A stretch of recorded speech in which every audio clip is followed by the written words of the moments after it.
Allez, bienvenue, nouvelle vidéo aujourd'hui d'analyse d'un projet de crowdfunding. Vous voyez, on est sur la plateforme qui s'appelle Risers. Risers qui a une opération rue de Sèvres par la compagnie immobilière. C'est celle-ci l'opération dont on va parler. Une collecte pour une opération Paris 7e.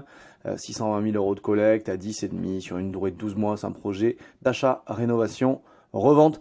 Allez, on y va tout de suite. Comme d'habitude, petite précaution d'usage. Je vous rappelle que ces vidéos sont à titre informatif, éducatif. Nous analysons des projets de marchand de biens sur des opérations de crowdfunding. Ça nous permet de montrer un petit peu quelle est la compétence, le travail du marchand sur l'opération. En aucun cas, on vous incite à investir. Et sachez que dans tous les investissements sur des opérations de marchand de biens, vous avez un risque de perte partielle ou totale de votre capital. Et puis un risque d'illiquidité sur ces opérations, potentiellement des risques liés à la commercialisation.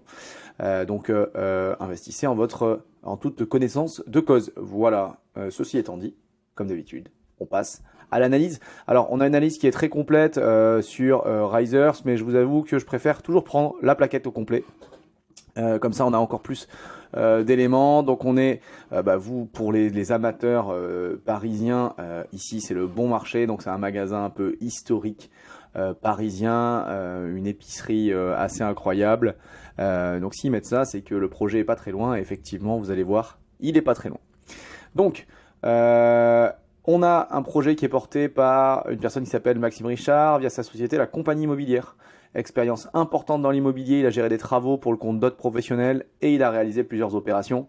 On a effectivement une opération qui se situe au 29 rue Pierre-Leroux, 60 rue de Sèvres. La rue de Sèvres, effectivement, c'est la rue où on a le Bon Marché. Donc si vous voyez, alors on va zoomer un tout petit peu, s'il veut bien. Le Bon Marché ici, on est à ce métro-là. On est entre le métro, pour ceux qui connaissent, Vano et Duroc. Si je dis pas de bêtises, Vano et Duroc. Vano juste à côté, Duroc. L'opération, elle est à cet emplacement-là, 60 rue de Sèvres. Et la rue qui remonte ici, c'est la rue Pierre-Leroux. Elle consiste en quoi? Achat, revente après rénovation d'un appartement. Donc on a la limite entre le 6e et le 7e. Alors là, je vous ai dit 7e, mais c'est vrai qu'effectivement, on est peut-être 6e en fait. Je me suis planté, vu qu'on est très proche. Donc on est entre les deux. Non, on est 7e, c'est bien ça, 7e. Mais on est à la limite de ces deux arrondissements. Donc l'opérateur sollicite pour financement de l'acquisition et une partie des travaux. Donc 560 000 euros utilisés pour l'acquisition et les 60 000 euros restants, c'est une ligne d'accompagnement de travaux décaissée au fur et à mesure de l'avancement des travaux pour ceux qui se posent la question. J'ai remarqué que de plus en plus, en fait, les opérateurs, lorsqu'ils se font financer sur des plateformes de crowd en totalité, en fait en substitution d'une banque, les crowdfunders ont mis en place ce système de décaissement des travaux qui est tout à fait normal, tout à fait logique, c'est la même chose que font les banques. Donc vous avez une ligne d'accompagnement que vous débloquez au fur et à mesure. Donc au moment de l'acquisition, il réalisera un apport en fonds propres de 100 000 euros. Donc ça c'est l'opérateur. 100 000 euros et 560 000 plus 60, donc 620. Donc on est sur un budget de 720 000 pour cette opération. On a une hypothèque de premier rang. Oui, l'actif n'étant pas avec une banque, on va pouvoir avoir une hypothèque de premier rang. Loan to value à 63%, la caution personnelle notariée du dirigeant en plus, avec une GAPD de MR Invest, qui doit être les initiales de notre porteur de projet, c'est bien cela. Alors, on va descendre. Oui, alors ça, c'est un nouveau point. Il y a une opération à un impact positif. Cette opération a été soumise à une grille de notation interne. Et en gros, ils disent, pour récompenser ces actions et d'inciter nos futurs opérateurs à s'orienter vers la durabilité, nous avons réduit le taux d'intérêt appliqué de 0,5%. Donc c'est 0,5 séquestré par Risers au moment de la levée et reversé à l'opérateur après le remboursement complet de l'emprunt. Alors pourquoi? Parce qu'il y a un engagement sur la rénovation énergétique, c'est quelque chose qui est assez clé. Ils vont passer de E à C à l'issue des travaux, donc amélioration des DPE et recours à des fournisseurs locaux. Alors je ne sais pas comment ils vont faire pour avoir recours à des fournisseurs locaux réellement. Enfin, le magasin est peut-être en local, mais je suis pas sûr que l'approvisionnement soit complètement en local. Mais bon, on verra un petit peu ce qu'il en est. Je trouve ça sympa d'avoir en fait des incitations à aller sur cette typologie d'opération et d'avoir entre guillemets un premium, un bonus. La question que je me pose, c'est pourquoi c'est les investisseurs qui le payent. Éventuellement, mais en tout cas, globalement, le coût de revient du financement baisse de 0,5%. parce que il y a ces engagements à faire des choses en faveur de l'environnement, je trouve que c'est quand même une bonne chose. Mais la question c'est de savoir qui doit les payer potentiellement. Voilà. Donc l'emplacement et l'appartement, on voit des photos ici, on voit un Matterport juste là. Donc on est au pied du métro Vanneau, donc c'est la ligne 10, à 3 minutes du métro du Roc, 10 et 13, et le bien donne sur la rue de Sèvres et à la frontière du 6e, on en a parlé. Nombreux commerces, commodités, il y a tous les magasins à proximité, au pied de la rue, pas forcément très donné, hein, c'est un secteur assez chic, mais il y a pas mal de choses très très très sympas. Également, j'imagine que ça pourrait très bien destiner à un pied-à-terre, à une clientèle étrangère, donc pas de souci là-dessus. Donc l'appartement, vous le voyez, bah, il fait un angle, il est assez lumineux, je trouve qu'il est même très lumineux. Bon, on a des peintures un petit peu jaunies. On a une cheminée, je vois pas de moulure au plafond. Voilà, donc il est au premier étage a priori, ça je l'avais vu dans le descriptif. Donc vous voyez ici, là, hop, l'angle, donc c'est la pièce principale qu'on voit. À côté, il y a une deuxième pièce avec ce carrelage, donc c'est cette pièce-ci. À côté, on a une autre pièce et encore une. Il y a une trémie, parce que vous allez voir, ils vont en parler de cette trémie. Donc l'appartement, il appartenait au commerce du rez-de-chaussée. Alors c'est souvent le cas dans les immeubles avec un local commercial au rez-de-chaussée. Au premier étage, on avait l'appartement des gérants de ce magasin. Donc souvent, le bail commercial prenait rez-de-chaussée, premier étage, et il communiquait par un escalier intérieur. Donc cette communication, elle a été supprimée, c'est mentionné ici, et la cage d'escalier est aujourd'hui refermée. Elle est accessible que depuis l'appartement. Donc en gros, on a une trémie avec un escalier qui descend, mais on n'accède plus au commerce. Donc là, bah, je pense que ce qu'ils vont faire, c'est simplement refermer. Une fois fini, on aura quoi? Un appartement avec 2 chambres, donc un T3, salle de bain, WC séparé, grande pièce, salle à manger, salon cuisine. Donc cuisine ouverte, etc.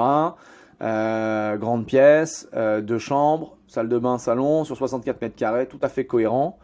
L'actif, il est prévu d'être revendu à 15 500 € du mètre, pour un prix de vente à 987 350. Donc ça, c'est voilà le projet final. Donc comment on va faire pour passer à 987 350? Ben, on va faire des travaux. Est-ce qu'il est pré-commercialisé? Non. C'est très compliqué, je vous l'ai déjà dit dans ces vidéos d'analyse, de commercialiser, de pré-commercialiser des biens un petit peu haut de gamme ou luxe sur des plans, sur des photos, sur des 3D. Donc c'est difficile avant travaux de pouvoir pré-commercialiser. Mais bon, c'est sûr que c'est un aléa pour la suite, parce qu'on ne sait pas si on va avoir un acheteur ou pas. Mais c'est quelque chose qui est très difficile, donc c'est pas très étonnant en tout cas. Donc l'opérateur, qu'est-ce qu'il a prévu? De faire des rénovations pour un montant de 99 590. Il fait quoi? Bah, un curage, démolition, de la maçonnerie, il va changer les fenêtres, plâtrerie, isolation, plomberie sanitaire, les lecs, les menuiseries intérieures, donc il change les fenêtres, les revêtements de sol, il fait les peintures et il a un archi. Il a déjà travaillé avec ses entreprises sur Paris pour un projet similaire et une entreprise à Nancy pour les menuiseries intérieures. Alors j'imagine qu'il connaît ces boîtes-là et qu'il les a déjà fait travailler, il peut avoir des bons prix. Et donc du coup, il fait appel à elle. Les travaux devraient durer 3 mois, c'est cohérent. Tout à fait cohérent, 3 mois, réaménagement intérieur, suppression de cloison. Le DPE évoluera de la classe E à C à la suite de ces travaux. Alors, je vois juste pas marqué isolation par l'intérieur, mais en fait, quand on parle de plâtrerie isolation, j'imagine que c'est compris là-dedans. C'est pas clairement indiqué. Mais pour passer à une lettre C, à mon avis, en premier étage, avec 2 pignons qui sont potentiellement sans contact avec des locaux chauffés. Donc on parlait des pignons. Si vous voyez l'appartement, ici et là, on n'a pas, on donne directement sur l'extérieur. Donc ces murs-là, ils auront certainement une nécessité d'être isolés pour qu'on puisse passer à un C. Les DPE, les diagnostics de performance énergétique sont très difficiles à améliorer sur des appartements lorsque les murs ne sont pas forcément isolés. On est sur des immeubles, alors je ne saurais pas dire l'année, il n'y a pas à mentionner, mais pas récent, où l'isolation n'était pas optimale et pensée dès le début, réellement. Donc oui, on a quelqu'un au-dessus, oui, on a quelqu'un en dessous. Donc ça va être un point positif, mais on a malgré tout une déperdition par les murs. Et je pense que ça, c'est nécessaire. Donc ça doit être compris dedans. Il y a une enveloppe de 20 000 € qui est allouée pour l'ensemble de la literie, canapé, table basse, table et chaise, télévision et cuisine aménagée complet avec électroménager. Donc, juste je voudrais comprendre si c'est 99 plus 20 000. Je pense que oui. Donc on a 99 plus 20 000. Est-ce que ça colle en termes de budget? 99, on a dit 590 plus 20 000, on a 119 sur 64 et on tombe à 1868. Donc moi je tombe à 1868 euros et eux ils tombent à 1884. Donc il y a un petit delta, je comprends pas trop. Alors ça doit peut-être pas être exact. Parce que s'ils ont 1884 fois les 64 mètres carrés, on est à 120 576. Bon. Si on enlève les 20 000, on tombe à 100 000. Bon, ils ont peut-être arrondi quelque chose. Je ne sais pas exactement pourquoi. Le seul point que j'imagine, c'est peut-être que s'ils ont prévu une isolation, ils perdent quelques mètres carrés, quelques pourcents de mètres carrés, et je ne sais pas. Je ne sais pas vous dire, mais bon, on est dans des ratios qui sont assez élevés, peut-être pour certains, mais pour des appartements de ce standing-là, c'est complètement raisonnable. L'enveloppe de 20 000 euros, bon, elle ne me semble pas élevée parce que en fait, une cuisine, si on part sur du luxe, on va être sur des budgets qui pourraient être de 20 000 euros, voire même c'est très, très bas, 20 000 euros pour une cuisine luxe. Donc je pense pas que ce soit une cuisine luxe quand même. Ensuite, ils vont mettre de la literie, un canapé, une table basse, des tables et des chaises et une télévision. Bon, le budget de 20 000 me semble pas déconnant. On n'aura pas de l'hyperluxe. Voilà. Après, c'est pas vendu à des prix non plus de l'hyperluxe, c'est vendu relativement cher, mais c'est pas vendu à des prix de l'hyperluxe, donc c'est cohérent. Honnêtement, pour l'instant, j'ai pas grand chose qui me choque. Si on reprend juste les travaux aussi, et si on fait le même calcul, donc 99 590 sur les 64 mètres carrés, on est à 1556. C'est complètement cohérent pour refaire tout ce qu'ils font, en gros tout, de l'appartement. Dans ce secteur-là, c'est plutôt des bonnes prestats qu'il va avoir. En plus de ça, on a un atelier d'architecture qui va gérer ça, donc il y a les frais de cet atelier-là. C'est ok. On a les liens, et ça c'est cool, je trouve, d'avoir les prestataires, donc on peut aller voir qui sont les prestataires. Je vais vous épargner cela.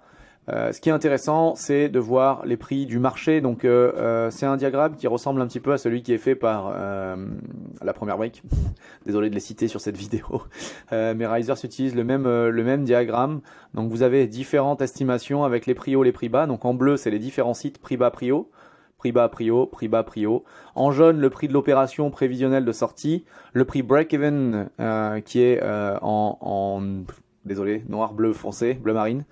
Break-even, donc on tombe à une marge où on rembourse les investisseurs et ça va très bien. Et ça suffit en tout cas. Et le prix moyen où on est un petit peu plus bas. Donc on est sur un prix moyen qui est annoncé à 13 483. Un prix break-even à 14 022 et un prix de sortie de l'opération à 15 500. Alors on est au-dessus du marché, oui, mais effectivement, je suis d'accord avec eux, un appartement remis à neuf, alors remis à neuf, juste rénové, remis à neuf pas au sens de la TVA, avec un DPE amélioré, donc ça c'est un point qui rentre en ligne de compte, même si on parle de la résidence principale, les gens sont peut-être moins vigilants sur ce point-là, parce que je pense que ce sera pour une résidence secondaire, un pied-à-terre ou une résidence principale, c'est pas un problème majeur si on a un DPE qui est peut-être en E. Mais c'est quand même beaucoup mieux et c'est quand même un moyen de revaloriser des biens que de les améliorer au niveau du DPE. Également, il sera meublé. Donc, en fait, on vend les meubles également. Alors bon, il y a 20 000 euros de meubles. 20 000 euros, si vous les mettez sur les 64 mètres carrés, ça fait 312 euros du mètre. D'accord? Donc, 15 500 moins les 312, on tomberait à 15 180. Donc on est à 1000 euros, 1100 euros de plus que les prix moyens. Moi, ça me semble très cohérent, très possible de vendre à ces prix-là pour un bien clé en main, fini, entièrement rénové. Il faut comprendre qu'il y a une clientèle qui vient se positionner sur ces secteurs-là, sur ces budgets-là, qui n'a pas réellement envie de s'embêter avec des travaux. Hormis si les travaux ne sont plus du tout, sont très personnalisés par exemple, mais j'imagine que l'opérateur a l'habitude, il va faire des choses assez neutres, qui ont du goût, les peintures sont refaites et en fait les personnes arrivent et presque posent leurs affaires et ce qui leur va très bien, c'est que personne n'est habité dans le bien depuis la rénovation. Donc tout est clean, tout est parfaitement rénové et eux ils arrivent, ils posent leurs affaires et leurs valises. Et ça c'est vraiment un truc qui fonctionne bien, pour l'avoir expérimenté à titre perso également. On a vraiment de la demande sur ce type d'actifs et de biens et on vend sur des prix plus hauts que les prix moyens. Donc encore une fois, les 15 500, je voudrais voir c'est quoi le delta au-dessus. sur les 14 022. On est à 10% au-dessus du prix moyen. Moi, je trouve que c'est complètement faisable. Je suis même, je vais pas dire presque sûr, mais j'ai de bonnes chances. Il y a de bonnes chances que l'opérateur vende peut-être même un peu plus cher. Donc, ok pour les biens et les prix. Alors, après, on a différents appartements qui sont vendus à des prix parfois moindres, parfois plus élevés. Alors, bon, bah là, ils ont pris 3 annonces aux alentours. Ils tombent, tiens, sur 15 553. Et là, on a 15 500. Donc, bon, j'imagine qu'il y a bien d'autres appartements à vendre dans ce secteur. Si on va voir les appartements, donc on a un appartement de 61 mètres carrés qui est au prix de 970. Bon, bah, vous voyez, donc ça, c'est vraiment un appartement. Donc on est quartier école militaire. On est un peu plus éloigné du bon marché et du 6e hein, quand on est école militaire. Bon, bah, l'appartement est en parfait état. Quartier haut de gamme, concentration de monuments, 61 mètres carrés, une chambre, une salle d'eau. Donc en fait, on est sur des prix assez élevés pour une seule chambre. WC séparé, cave privative, grand séjour. Donc tout est refait. C'est en très bon état. Hop là, je suis pas sur le bon fichier. Ok, maintenant si on regarde, il y a un appartement en 4 pièces. Donc là, on est vendu à plus de 17 000 euros, 17 055. Quel est l'appartement? Wow, cette photo, elle fait pas du tout envie, désolé pour l'agent immobilier, mais je suis pas fan. Quelques pas du bon marché, dernier étage, duplex traversant. 3 jeunes, ok.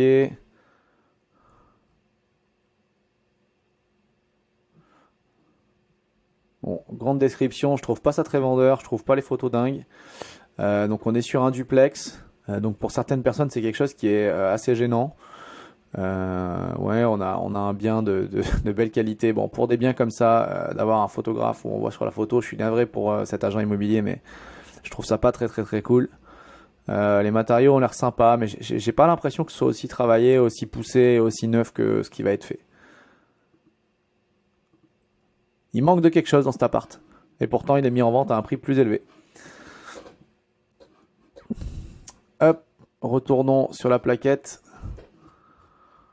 Donc, ils ont mis certains, encore une fois, je vous le dis, sur certains appartements. L'essentiel serait de faire une analyse. Si vous allez taper l'adresse hein, sur Meilleur Agent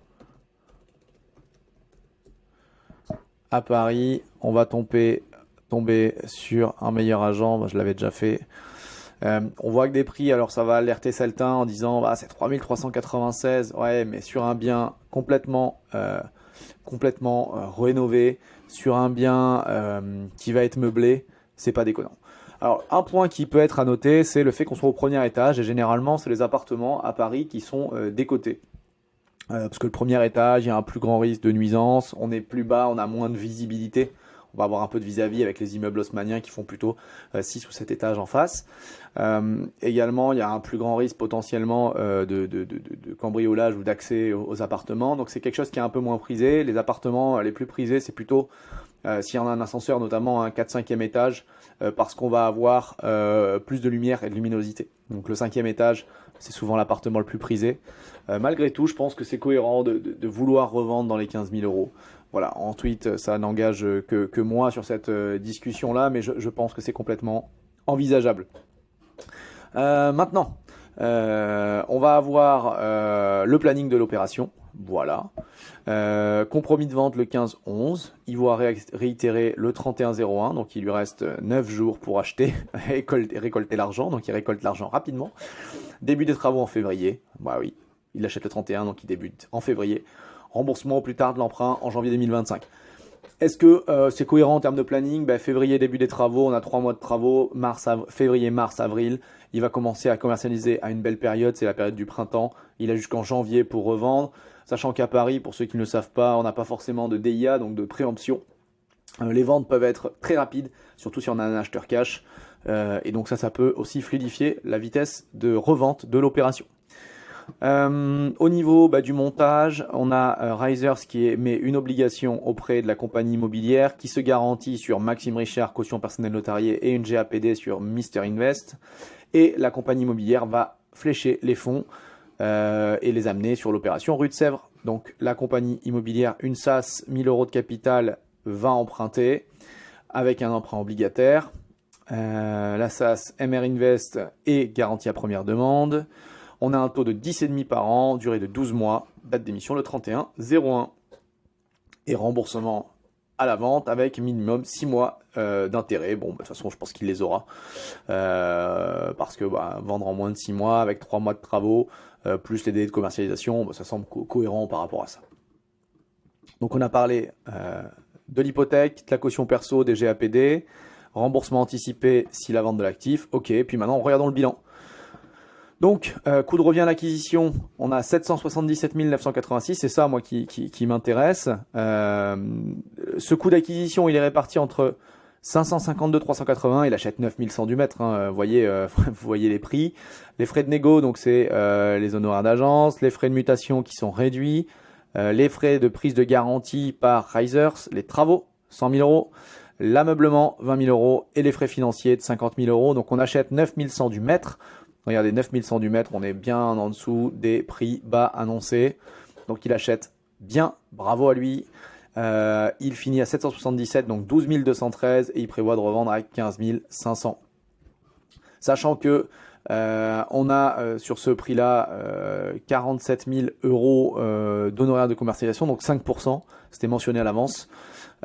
Et des intérêts financiers à 68 200. Donc je vois bien que les frais financiers, frais de gestion et frais divers, 50 000 sur les 620. Donc je pense que Risers prend une petite commission là-dessus, parce que je pensais que c'était compris avec les honoraires les frais financiers. J'ai pas vérifié le coût, mais effectivement non, en fait les 68 200 c'est 10,5% de 620 000. Donc oui.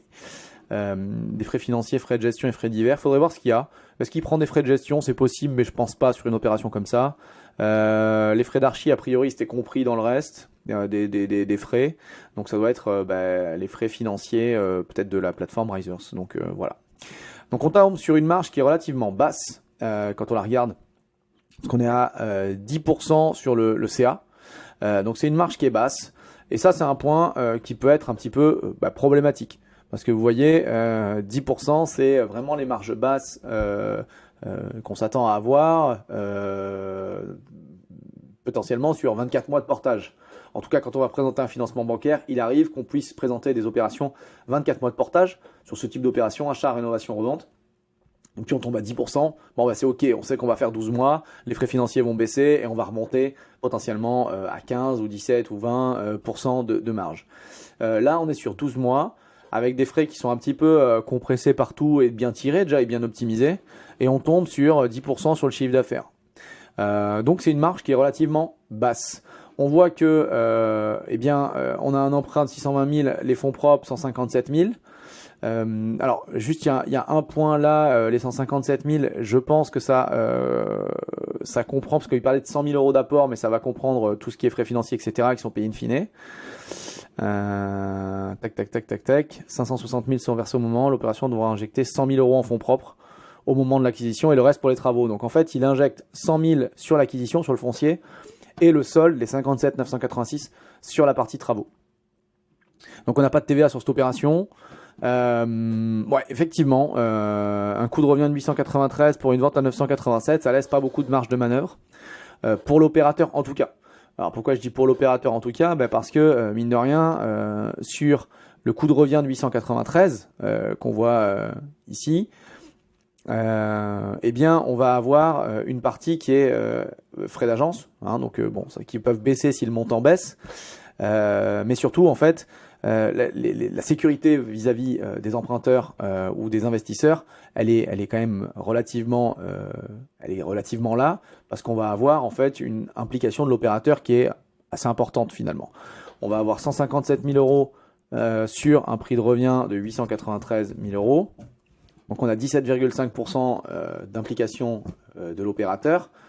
Et si on reprend encore une fois notre chiffre d'affaires, donc c'est 987 350 a priori moins les 47 000, parce qu'il faut considérer que c'est un prix net vendeur. On a 940 000 euros de prix de vente, 940 sur les 620 000 de l'emprunt. On a une couverture hypothécaire de 151%.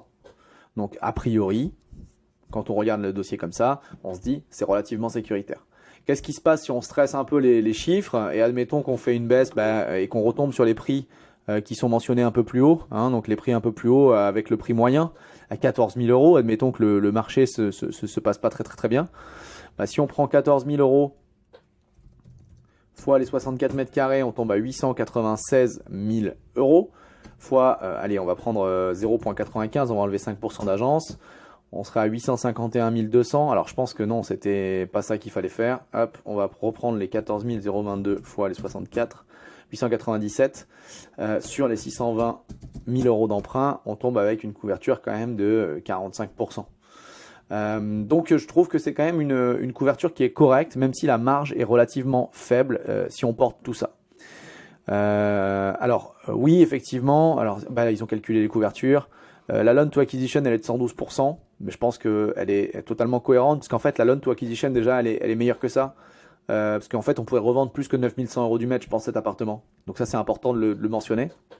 Quand on a une opération qui se solde et qui pourrait faire un flip, par exemple, en fait, l'acquisition, ça va être très bonne. Oui, la loan to acquisition, elle n'est pas énorme. On va mettre l'implication de l'opérateur, mais s'il pouvait le revendre directement plus cher, elle est bien plus importante que ça. Donc la loan to cost, elle est de 92%, effectivement. Si on prend le montant des coûts plus de l'acquisition sur le montant de l'emprunt, on a 92% seulement de couverture. Et la loan to value, elle est de 63%. Ok. Néanmoins, je pense que vis-à-vis des travaux qui ne peuvent pas déprécier le bien et qui ne peuvent que l'améliorer, le déblocage progressif des fonds et le bon prix d'acquisition font qu'il y a une sécurité relative. Certes, la marge est faible, mais par rapport à tous ces points-là, je trouve que c'est quand même rassurant. Donc on a aussi au niveau de l'opérateur ensuite les informations concernant ces opérations. Il a réalisé une dizaine d'opérations à Nancy, des achats-reventes, aussi de la promotion. Marchand de biens à Paris dans le 18e, on voit la rénovation qu'il a faite entre avant et après. Donc c'est très joli, belle photo, bien travaillé. J'aime bien le travail et c'est pas que faire les travaux, c'est aussi mettre en valeur le bien par la suite. Et je trouve que c'est très bien fait dans cette opération-là. Au niveau des éléments du bilan, il n'y a pas encore d'état financier parce que la société elle a été créée le 12-12-2022. Bon, il a dû faire un exercice fiscal sur 1 an et 1 mois. Donc, il n'a pas encore de bilan. Par contre, il a des projets de compte. Il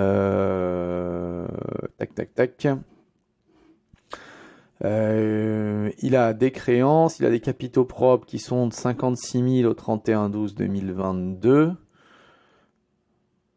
Alors, je pense qu'il y a une erreur sur la plaquette, parce que ça, je pense que c'est au 31-12-2022, et ça, c'est au 31-12-2023.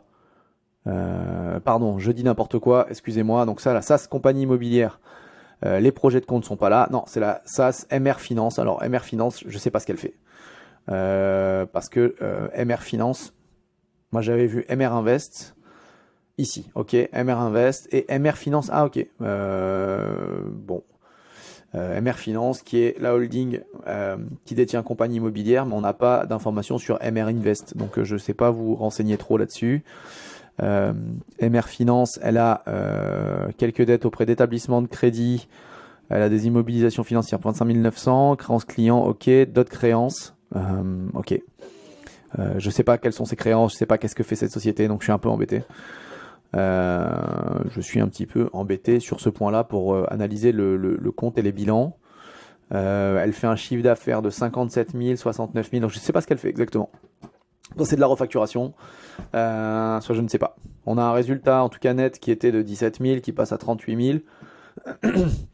Je ne sais pas vous dire, messieurs, dames, désolé par rapport à ça. Et à côté, on a MR Invest. Alors MR Invest, je pense que c'est sa société patrimoniale peut-être. Sur laquelle on a des actifs à hauteur d'1 319 594, qui est constitué de stock de marchandises. Alors, si c'est du stock, c'est pas du patrimonial, c'est peut-être aussi du marchand. Alors, je sais pas vous dire. J'ai pas d'éléments sur cette société. Je suis un peu coincé. Je suis un peu coincé pour analyser ce bilan, pour tout vous dire. parce que du coup, on va avoir MR Invest qui fait un résultat net négatif de moins 10 000, mais je ne sais pas exactement ce qu'elle fait. Et en fonction de l'activité, de la typologie d'activité, surtout de son stock, si par exemple elle fait du marchand également, qu'elle a pas mal de choses à vendre derrière, ça explique pas tout. Là, on voit quand même qu'elle fait un chiffre d'affaires entre 270 000 en 2021 et 500 000 en 2022. Donc il y a quand même quelque chose qui est fait. Je ne sais pas dans quoi elle investit. Je pense que c'est une activité de marchand de biens. Également, mais je ne sais pas vous renseigner à la lecture de ces éléments-là. Donc les points forts, alors qu'est-ce qu'il donne en termes de points forts? L'opérateur, ce type d'opération, bon, il en a fait sur Nancy, mais ils disent achat-revente pur. Donc je ne sais pas s'il a fait des rénovations, il en a déjà fait une dans le 18e, mais je pense que c'est quand même quelqu'un qui a l'habitude, parce qu'il avait dans son activité l'accompagnement et les travaux, donc ça c'est très bien.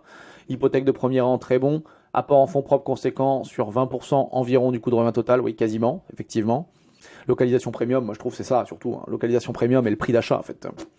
Donc ça c'est vraiment les points forts sur l'opération et sur l'opérateur, bah effectivement il est quand même expérimenté, il a déjà fait des opérations donc c'est une très bonne chose.